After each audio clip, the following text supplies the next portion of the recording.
আগামীকাল পতিত স্বৈরাচার শেখ হাসিনার বিরুদ্ধে মানবতাবিরোধী অপরাধের মামলার রায়ের দিন নির্ধারণ হবে। এ নিয়ে গত কয়েকদিন ধরেই দেশের রাজনীতিতে চলছে উদ্বেগ উৎকণ্ঠা। বিভিন্ন স্থানে বাসে অগ্নিসংযোগ ও ককটেল বিস্ফোরণের ঘটনাও ঘটছে প্রতিদিনই। সতর্ক অবস্থানে আইনশৃঙ্খলা বাহিনী। রাজনীতি ও আইনশৃঙ্খলা পরিস্থিতি নিয়ে জানব সহকর্মী আল আমিন হক অহনের কাছ থেকে।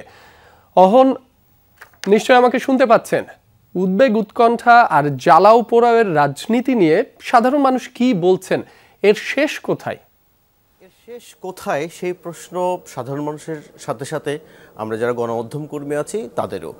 এর শেষ তখনই হবে যখন রাজনৈতিক দলগুলোর নেতারা শেষ করবেন, অর্থাৎ ক্ষমতার রাজনীতি নয়, দেশের মানুষের কল্যাণে কি করা যায়, কিভাবে করা যায় সেটি ভাববেন যখন, তখনই এর শেষ হবে। সেটি সাধারণ মানুষ ভাবছেন এবং সেটি ভাবতে গিয়ে তারা বলছেন গত কয়েকদিন ধরে দেশে যে ধরনের সেই জ্বালাও পোড়াওয়ের আন্দোলন কিংবা যে ঘটনাগুলো শুরু হয়েছে এবং যে দুর্বৃত্তরা এ ধরনের কার্যক্রম করছেন তাদেরকে নিবৃত্ত করার জন্য আইনশৃঙ্খলা পরিস্থিতি বা কতটা কঠোর এখন পর্যন্ত আমরা দেখেছি।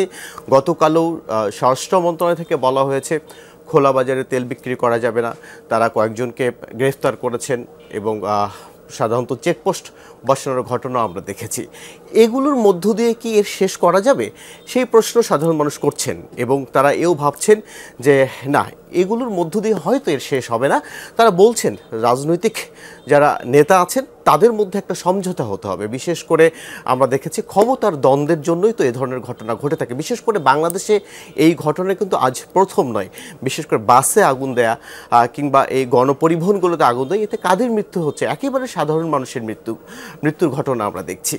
এইগুলো থেকে যদি আমরা বিশেষ করে রাজনৈতিক দলগুলো যদি নিজেরাই সিদ্ধান্ত না নেন এবং তারা আসলে দেশের মানুষের জন্য কল্যাণের জন্য রাজনীতি করবেন নাকি শুধু ক্ষমতার চেয়ারে বসার জন্য রাজনীতি করবেন, এই বিষয়টির যতক্ষণ না মীমাংসা হচ্ছে ততক্ষণ পর্যন্ত বলা যাচ্ছে না যে এর শেষ কোথায় গিয়ে হবে।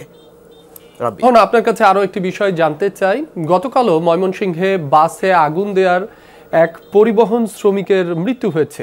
রাজনৈতিক দলগুলোর প্রতিহিংসার আগুনে মানুষের মৃত্যু কিভাবে দেখছেন সে বিষয়েও জানাবেন।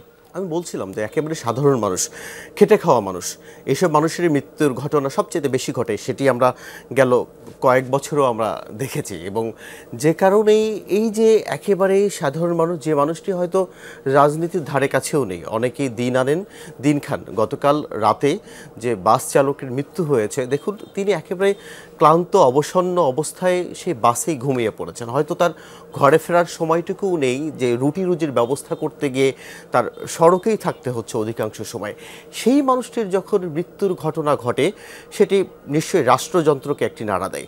সেই রাষ্ট্র সেই মানুষটির নিরাপত্তার জন্য কতটা কি করছেন সেটি এখন প্রশ্ন উঠেছে। বিশেষ করে এই জুলাই আন্দোলনের পরে আমরা দেখেছি রাজনৈতিক যে কঠোরতা তৈরি করার দরকার ছিল সেটি কোনোভাবেই হয়নি এবং যে কারণেই এই দুর্বৃত্তায়ন কি বেড়ে গেল কিনা সেটিও ভেবে দেখতে হবে।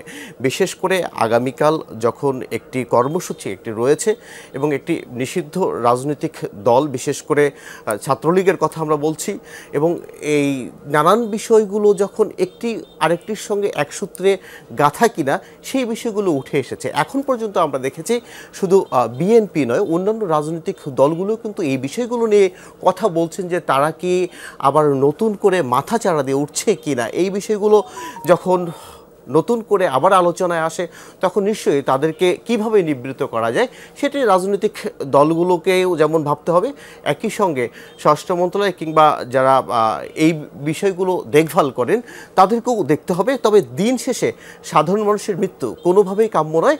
সাধারণ মানুষের জন্যই যদি রাজনীতি হয় তাহলে এই সাধারণ মানুষকেই নিয়েই রাজনীতি করতে হবে, তাদেরকে নিয়ে এগিয়ে যেতে হবে, তাদের যেন কোনো ধরনের অঘটন না ঘটে। রাব্বি, এমনটাই প্রত্যাশা আমাদের, সাধারণ মানুষ যেন নিরাপদে থাকেন। অহন, আপনাকে অসংখ্য ধন্যবাদ।